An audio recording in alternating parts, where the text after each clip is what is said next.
आज कार्यक्रम आज आम ग्रामांचल एक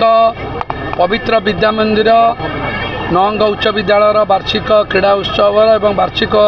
पुरस्कार वितरण उत्सव एवं विद्यालय भित्तिभूमि विकास करने एक श्रेणीगृह एवं अंगनवाड़ी केन्द्र शुभ शिलान्यास उत्सव में जोगदेली और सबुठ आश्चर्य कथा बहुत भित्तिभूमि जा जगार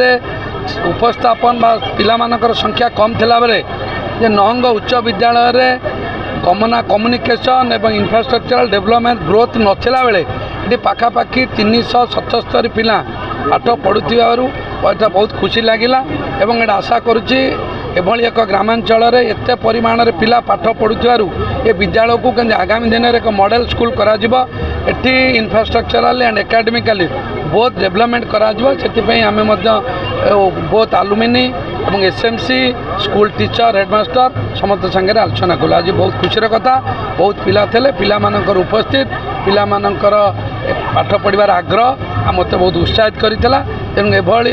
अनुष्ठान मांगार सबू जगार किभली हम आम चेष्टा करूँ मांगा ब्लॉक जी शिक्षा पाखापाखि सरकार 20,000 पाखापाखि पूरण कर राज्य में से तुलन आम अंचल जोग देती मु भावुची जी पदवी खाली अच्छी यही 2 वर्ष एक 30 वर्षर पदवी तो एकादिन हम ना 2 वर्ष भितर 80-90 पदवी फिलअप करा।